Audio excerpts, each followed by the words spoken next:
The Force flows through all living things, binding the galaxy together in an endless dance of light and shadow. But on this day, in the forgotten depths of Moraband's ancient tombs, something foreign tore through the fabric of reality itself. Count Dooku stood before an obsidian altar, his elegant hands weaving crimson energy through the air as Sith runes blazed with malevolent hunger. He sought champions from beyond, warriors of legend who would crush the Republic and deliver the galaxy to the separatist cause. The ritual reached its crescendo, dimensional barriers screaming as they splintered. But Dooku's carefully constructed spell shattered as a figure of impossible power came crashing through, and the Count's triumph turned to ash in his mouth. Hercules, son of Zeus, champion of Olympus, hit the stone floor with the force of a meteor strike. The last thing he remembered was battling cosmic entities at the edge of his reality. Now he found himself in darkness, surrounded by cold stone and the stench of ancient death. His body ached, something that happened rarely enough to surprise him. The air tasted wrong, thick with an energy he didn't recognize, neither divine nor mortal, but something altogether alien. He rose to his full height, muscles rippling beneath skin that had turned aside godly weapons. His lion's pelt hung across his shoulders, and though his club had been lost in the transition, his fists had toppled titans. Around him, the Sith temple groaned as if in pain. "What manner of creature are you?" Dooku's voice cut through the darkness, lightsaber igniting with a crimson hiss. The Count had expected demons, war gods bound to his will. Instead, this muscled giant radiated raw power that made even his Sith senses recoil. The Force screamed warnings around this being, though Dooku could sense no dark side taint, no light side purity, only an absolute, undeniable presence that existed outside the Force's normal flow. Hercules' eyes adjusted to the red glow, taking in the robed figure, the impossible blade of pure energy, the alien architecture. "I am Hercules of Thebes," he declared, voice echoing through the chamber. "And I don't know where you've brought me, sorcerer, but I've faced worse than you in the underworld itself." Dooku's lip curled. This was not going according to plan. He reached out with the Force, attempting to dominate the stranger's mind, and felt his power slide off like water from stone. Impossible. Even the strongest Jedi could be influenced with sufficient skill. He tried telekinesis, and Hercules stumbled slightly, surprised by the invisible push, but not thrown as he should have been. "Interesting," Hercules growled, planting his feet. "So you command some form of divine power. Let's see how it fares against the son of Zeus." If you want to see more characters enter different universes, hit that subscribe button and drop the name of a character and the universe you'd want them to see them in down in the comments below. May the Force be with you. The demigod charged, and the ancient Sith temple trembled at the fury of Olympus, unleashed in a galaxy far, far away. Dooku retreated with elegant precision, his lightsaber weaving defensive patterns as Hercules' fist cratered the stone where he'd stood. The Count was a master duelist, his Form 2 technique refined over decades, but he'd never faced an opponent who treated a lightsaber blade as merely another obstacle to overcome.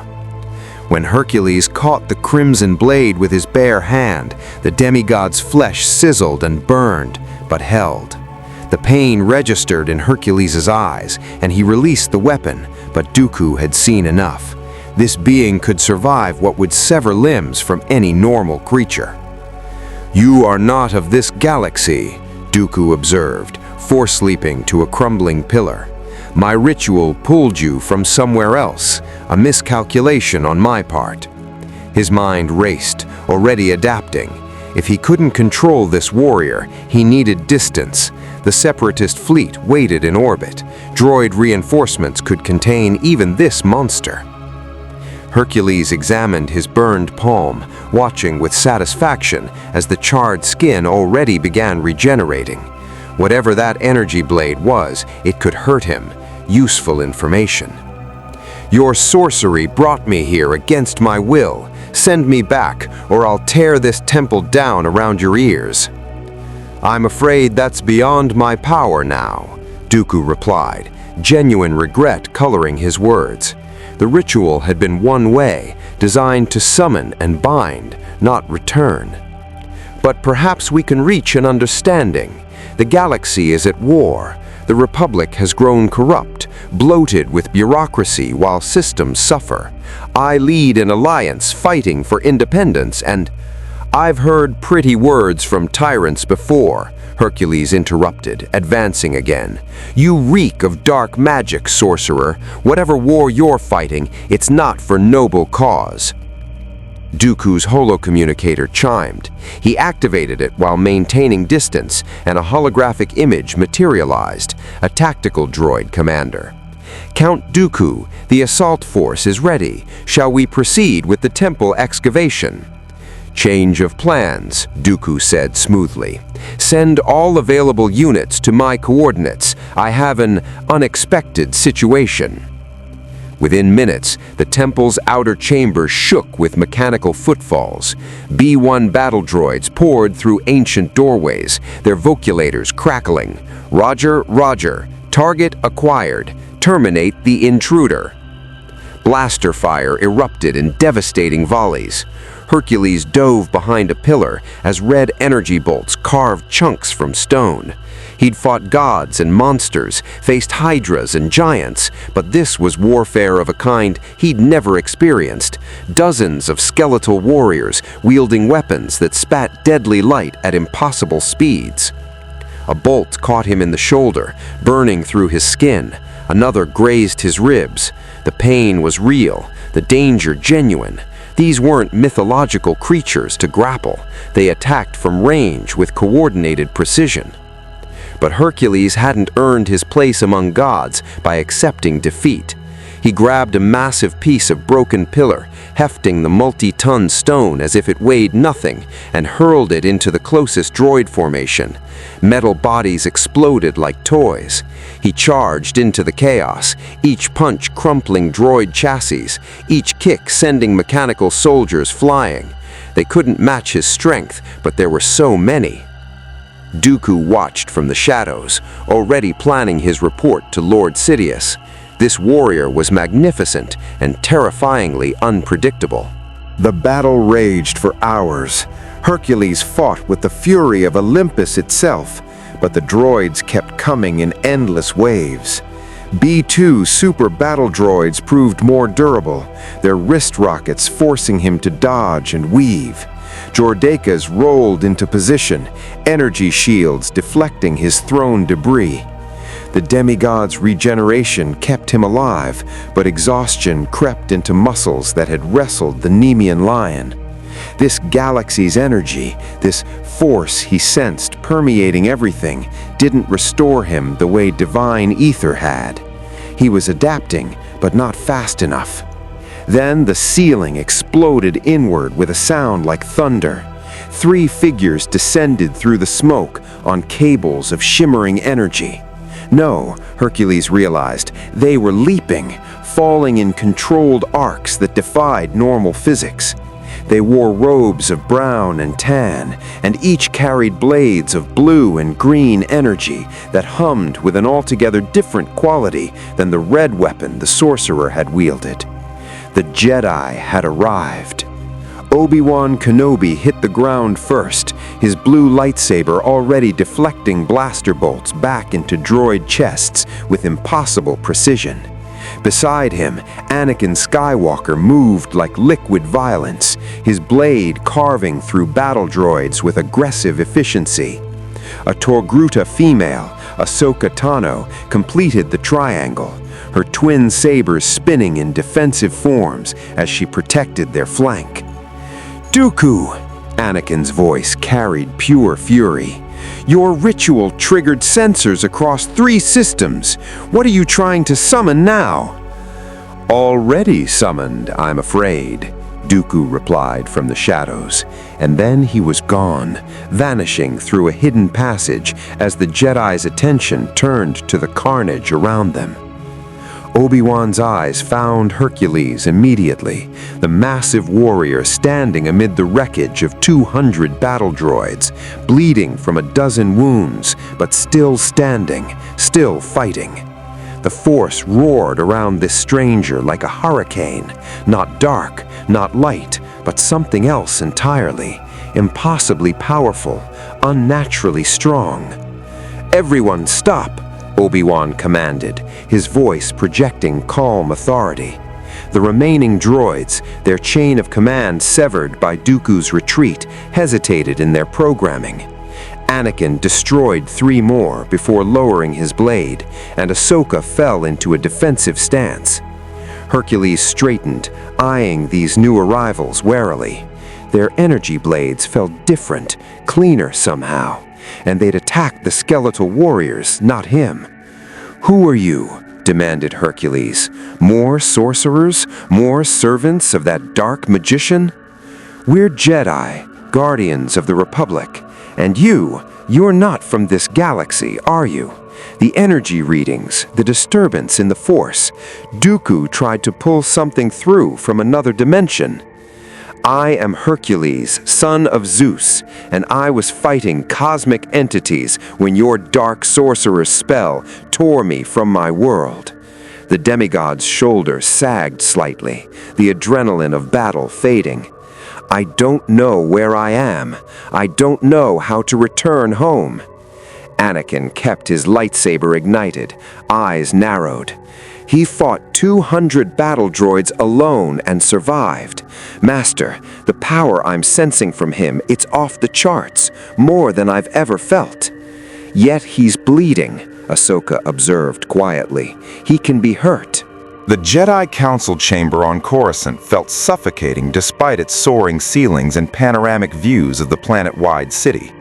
Hercules stood at its center, surrounded by holographic projections of Jedi Masters scattered across the galaxy and the physical presence of Masters Yoda, Mace Windu, and several others.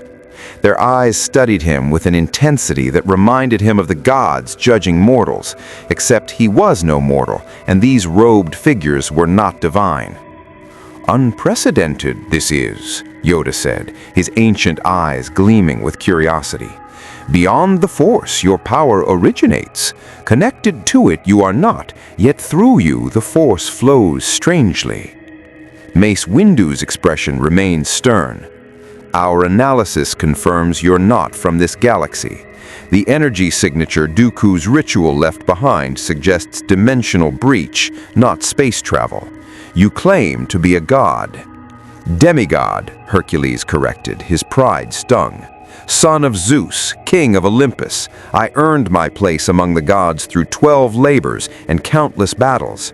Where I come from, the divine is real, tangible. Here," he gestured around, "everything feels different. This force you speak of, I sense it, like a vast ocean, but I cannot command it as you do." "And yet you register higher in midichlorian count than Master Yoda," Mace said, his voice carrying deep suspicion. 28,000 per cell, higher than any recorded Jedi. You have the potential to be the most powerful Force user in galactic history, but you show no ability to use it. Obi-Wan stepped forward from where he stood at the chamber's edge. "Masters, I witnessed his battle with the droid army. His strength is beyond anything I've encountered. He can survive lightsaber contact, regenerate from injuries that would kill anyone else, and his tactical mind is sharp. But more importantly, Dooku attempted to control him and failed. The dark side cannot corrupt him easily." "A weapon Dooku meant for himself, now loose in our galaxy," Master Ki-Adi-Mundi observed. "The question is whether this weapon will aid us or remain neutral in a war we cannot afford to lose." Hercules' jaw tightened. "I am no weapon. I am a hero, a protector of the innocent. Your war, this clone war, I've been briefed on its basics. A republic fighting machines controlled by separatists who claim to want independence.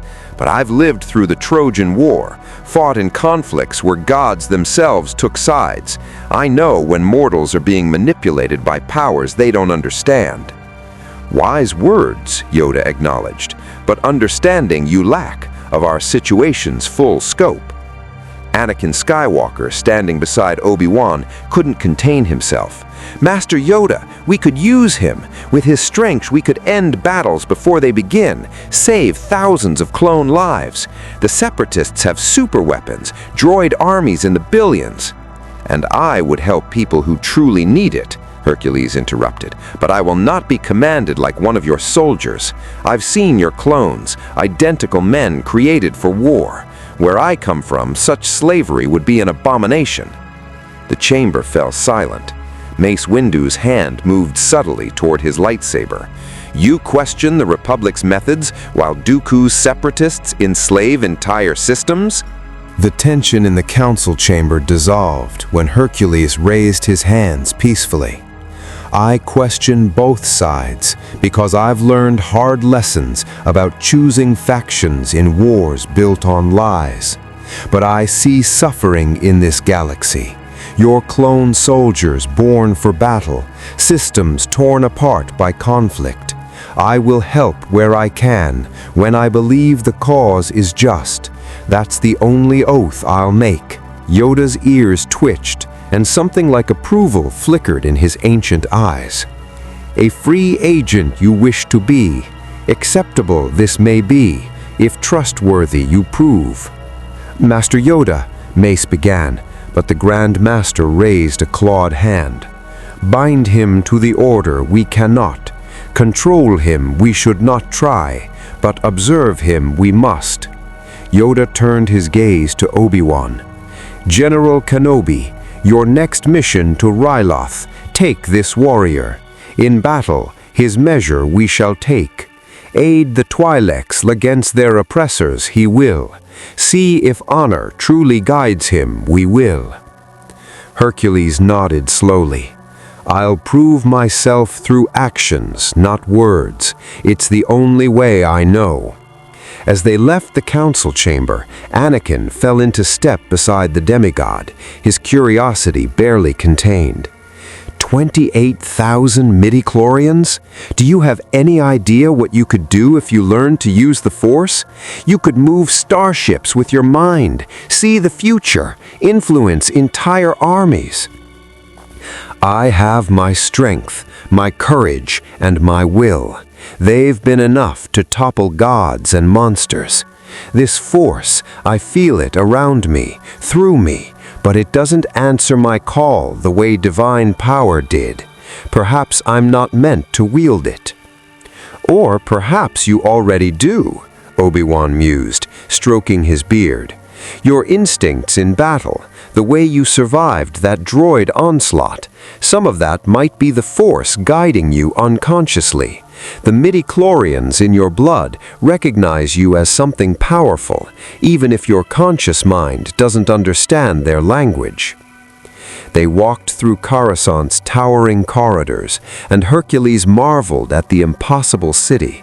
Billions of beings packed onto one world, speeders flying through artificial canyons of durasteel and transparasteel, alien species he'd never imagined sharing the walkways. In Olympus, the gods ruled over mortals. Here, countless civilizations somehow coexisted in fragile peace. Tell me about these clones, Hercules said quietly. The identical soldiers. I saw thousands of them in the temple hangar, all with the same face. Anakin's expression darkened. They're bred on Kamino, flash-trained for combat, loyal to the Republic. Without them, the separatist droids would have overrun the galaxy years ago. Bred, Hercules repeated, the word tasting like ash. Created for war, given no choice in their fate. That's not brotherhood in arms, that's something darker. "They're heroes," Anakin insisted defensively. "Every clone I've served with has shown courage, individuality, honor. They may share DNA, but they're not machines." "I didn't say they weren't brave," Hercules said gently. "I questioned those who would create them in the first place. In my world, when gods created life simply to serve their purposes, it never ended well." Obi-Wan and Anakin exchanged glances, uncomfortable with observations they'd both privately harbored but never voiced in the council's halls. The Mandalorian outpost on Concordia felt more like home than anywhere Hercules had been since arriving in this strange galaxy. Here, warriors spoke plainly about honor and combat, their armor-clad forms moving with practiced efficiency. Death Watch had been monitoring the Republic's movements, and when word spread of an impossibly strong warrior traveling with the Jedi, their leader, Pre Vizsla, had demanded to meet this stranger. The challenge had been inevitable. Hercules stood in the training circle, barefoot on cold metal, as Vizsla ignited the Darksaber, an ancient black-bladed lightsaber that hummed with predatory hunger. Around them, Mandalorian warriors in their distinctive armor watched silently, evaluating, judging. "Your reputation claims you can bend durasteel with your bare hands," Vizsla said through his helmet's vocabulator. "Mandalorians respect strength, but we've seen many warriors who talk more than they fight. Prove yourself, and you'll have our respect. Fail, and you're just another Republic lapdog." "I serve no one," Hercules replied, settling into a fighting stance that had been old when Rome was young. "And I've wrestled gods in Olympus itself. Let's see what Mandalorian honor is truly worth." Vizsla struck without warning, the Darksaber whistling through air where Hercules' head had been. The demigod moved with speed that belied his size, decades of combat instinct screaming warnings. He couldn't catch that blade as he had Dooku's, not yet, not until he understood it better. Instead, he grabbed a training staff from the rack, pure Beskar steel, and brought it up to parry. The Darksaber carved through the Beskar like parchment. Hercules dove, rolled, came up empty-handed but grinning. "That's a dangerous toy you have there." "The Darksaber is the symbol of Mandalorian leadership," Vizsla growled, pressing his advantage, "and you're unarmed." "I'm never unarmed." Hercules feinted left, then surged right with blinding speed, his hand clamping onto Vizsla's wrist before the Mandalorian could bring the blade around. The demigod's grip was like a vice, and he twisted, forcing the weapon away from both of them. Vizsla's armor servos whined in protest as Hercules lifted him bodily off the ground with one arm. "Your armor is impressive," Hercules said conversationally, holding the struggling warrior aloft. "But armor is only as strong as the warrior inside it." Then he set Vizsla down gently, released his wrist, and stepped back, hands raised peacefully. "I'm not here to conquer. I'm here to prove I can fight alongside the worthy." Vizsla deactivated the Darksaber, breathing hard. Around them, Mandalorian warriors began to murmur, their vocabulators creating a mechanical chorus. After a long moment, Vizsla removed his helmet, revealing a scarred face and grudging respect in his eyes. "You could have crushed my wrist, could have taken the Darksaber from me and claimed victory. Where I come from, true victory isn't about domination, it's about proving your worth. You challenged me honorably, I answered in kind." Vizsla nodded slowly. "You fight like a Mandalorian warrior. Your strength is genuine, your honor clear. Death Watch may not aid the Republic, but we won't forget this day. If you ever need warriors who understand what true combat means, find us." On Coruscant, in the deepest levels of the Senate building, where shadows pooled thick enough to drown in, Darth Sidious meditated before a holographic display. Count Dooku's image flickered in the crimson light, the Count's expression troubled in ways that rarely manifested. "This warrior you attempted to summon," Sidious said, his voice like poisoned honey. "Describe him again." "Immensely powerful, Master. Physically stronger than anything I've encountered. He crushed battle droids with his bare hands, survived lightsaber contact, and regenerated from wounds that should have been fatal. But more concerning is his resistance to Force influence. I attempted to dominate his mind and found nothing to grasp, as if his will exists outside the Force's normal flow. Yet the Jedi report midichlorian counts exceeding Master Yoda's," Sidious mused, yellow eyes narrowing. "A being saturated with the Force who cannot wield it, fascinating and dangerous. He calls himself Hercules, claims to be the son of Zeus, a god from another reality. The Jedi Council has allowed him to operate independently, which shows either wisdom or weakness on their part." Sidious steepled his fingers. "The Chosen One prophecy speaks of one who will bring balance to the Force. Young Skywalker's destiny is nearly secured. His fear for Padme will drive him to me when the time is right. But this anomaly, this Hercules, represents an unpredictable variable in a plan decades in the making." "Shall I eliminate him, Master?" "No, not yet. A being of such power could be useful if properly motivated.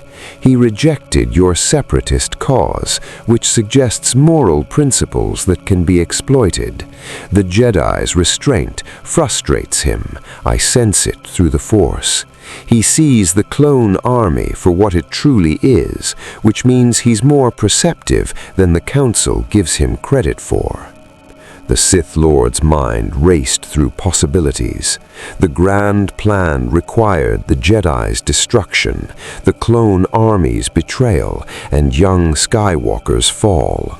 This Hercules could disrupt any or all of those elements if he chose to interfere at the wrong moment.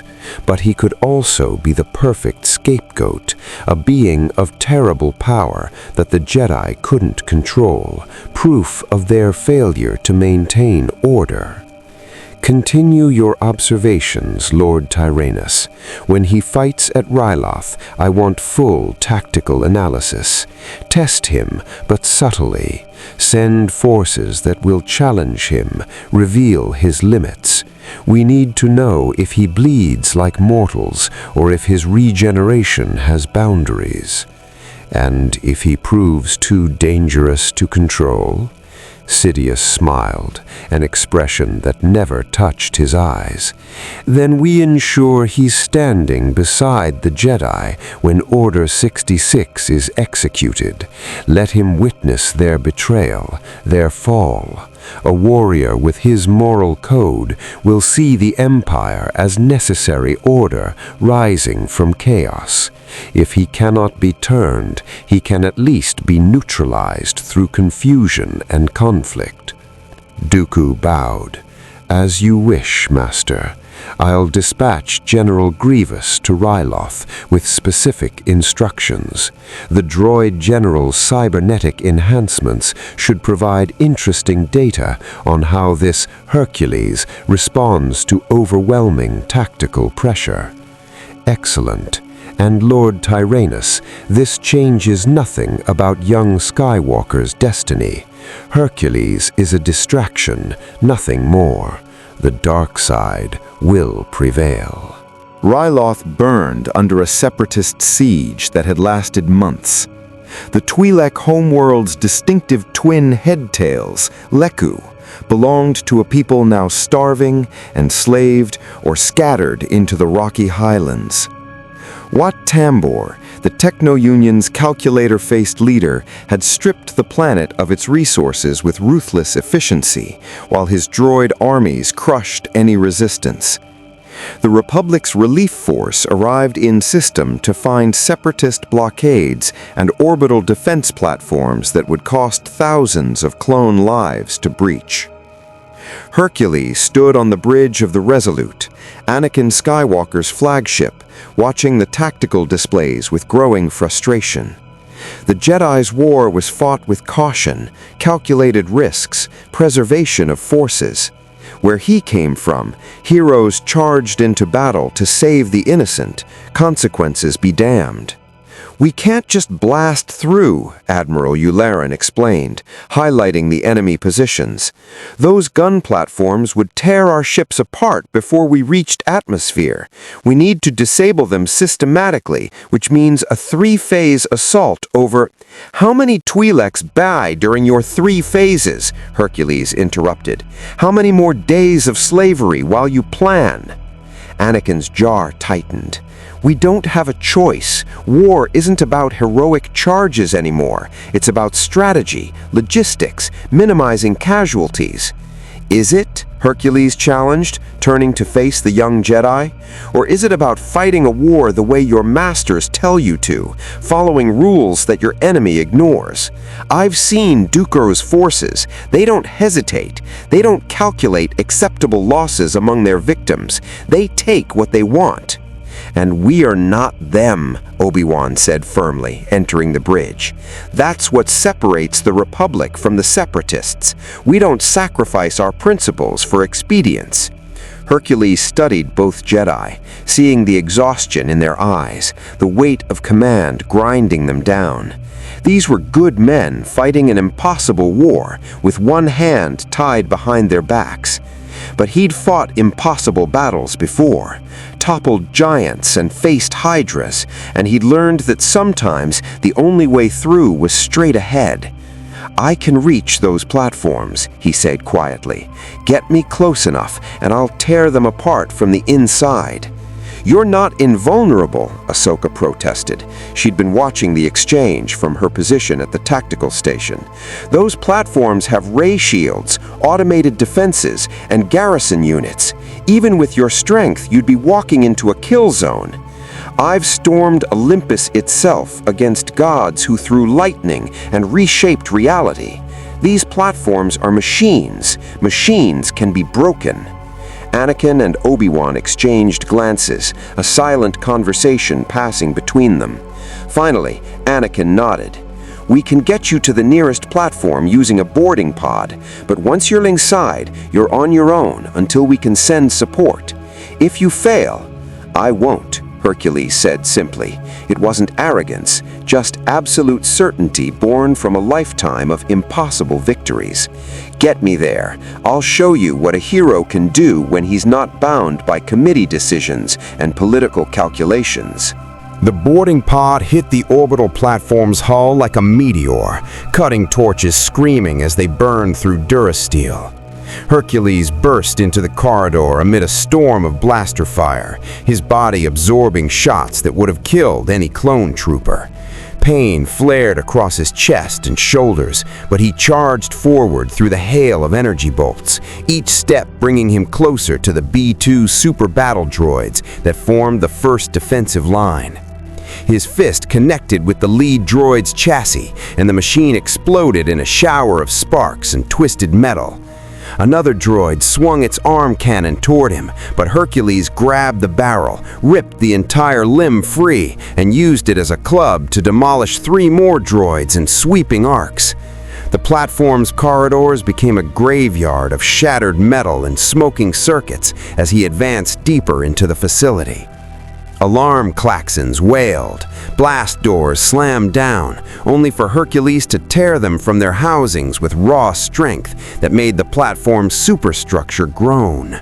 He found the main reactor chamber, a massive sphere of contained energy that powered the orbital cannon, and studied it with tactical eyes that had analyzed the Hydra's weak points and the Nemean Lion's vulnerabilities. Then, General Grievous dropped from the ceiling, 4 lightsabers igniting in a spinning wheel of death. The cyborg general was a nightmare of metal and malice, his cybernetic body moving with inhuman speed as his stolen Jedi weapons carved the air into deadly geometry. Hercules dove aside as green and blue blades scarred the deck plating where he'd stood. He came up in a roll, grabbed a piece of fallen blast door, and hurled it at the general like a discus. Grievous bisected the makeshift projectile mid-flight, his vocabulator rasping electronic laughter. Count Dooku warned me about you, demigod, a warrior from another dimension who thinks brute strength can overcome superior tactics. Let me demonstrate why the Jedi fear me. The general's 4 arms became a blurred storm of lightsaber strikes, each blade seeking vital targets with programmed precision. Hercules had fought opponents with multiple limbs before. The Hydra had regrown heads, giants had wielded dozens of weapons, but never one that combined machine efficiency with this level of skill. He dodged, parried with torn metal, and took hits that burned through skin and muscle. But Hercules had learned something crucial since arriving in this galaxy. The Force flowed through all living things, Obi-Wan had said, and while he couldn't command it consciously, his body responded to it instinctively. He felt Grievous's next strike before it came, threw himself sideways, and caught one of the general's mechanical arms in an iron grip. Grievous's electronic eyes widened in his skull-like face as Hercules squeezed. Durasteel bones crumpled like parchment. The demigod ripped the entire arm free in a spray of hydraulic fluid and sparking circuitry, then used the severed limb, lightsaber still ignited, to parry the general's remaining blades. Impossible, Grievous snarled, backing toward the reactor chamber's exit. You're not Force sensitive. You can't predict. I don't need your Force, Hercules growled, advancing with the captured lightsaber held awkwardly but effectively. I have something better: experience, will, and the strength to back them up. Grievous fled when his tactical programming calculated defeat probabilities exceeding acceptable thresholds. The general's remaining 3 arms carried him through emergency escape hatches, his cybernetic body folding into impossible configurations as he retreated to his waiting shuttle. Hercules let him go, turning instead to the platform's massive reactor core. He'd fought the general to a standstill, proven he could match even the Separatists' most feared commander, but the mission wasn't about personal glory. It was about saving the Twi'leks suffering below. He studied the reactor's control systems, alien technology that he barely understood, then smiled grimly. Sometimes the simplest solution was best. Hercules planted his feet, gripped the reactor's primary coolant conduit, and pulled with every ounce of godly strength in his body. The metal shrieked, safety systems screamed warnings in languages he didn't speak, and then the entire assembly tore free in a cascade of escaping plasma and electrical discharge. The platform began tearing itself apart. Hercules ran through collapsing corridors, the stolen lightsaber cutting through obstacles as emergency bulkheads sealed and explosive decompression created hurricane winds. He reached the boarding pod's docking point just as the floor beneath him buckled, and he leaped into space as the orbital platform exploded behind him in a miniature sun. The void was cold, airless, and utterly silent. Hercules felt his lungs burning, his divine physiology fighting to survive in an environment that killed mortals in seconds. He could last longer. His godly heritage allowed survival in the underworld's toxic atmospheres and the depths of Poseidon's domains, but not indefinitely. His vision began to darken at the edges as he tumbled through the debris field. Then a Republic gunship swept alongside him, its bay doors open, and clone troopers in void gear reached out with grappling lines. They hauled him aboard, and Hercules gasped as oxygen flooded back into his lungs.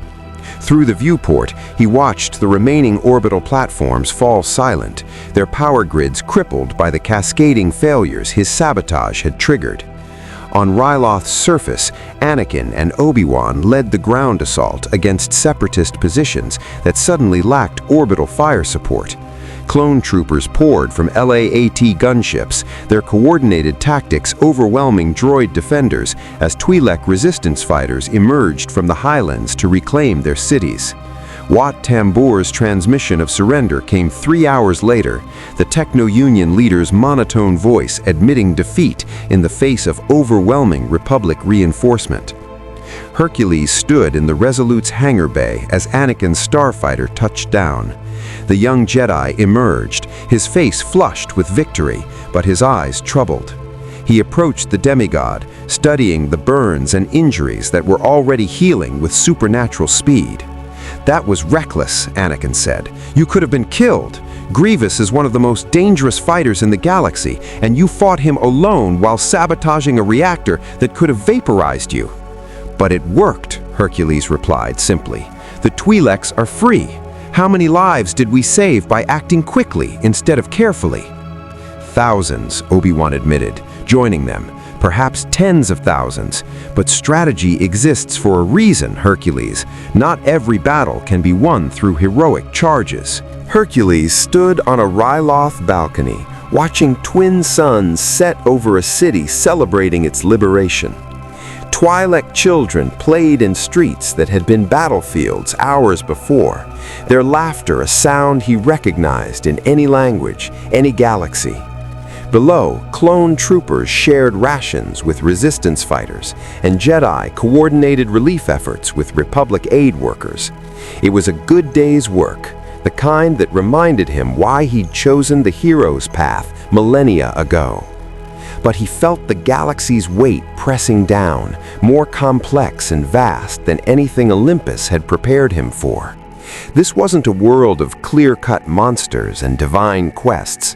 The Jedi served a republic that created slave soldiers. The separatists claimed to fight tyranny while enslaving entire species.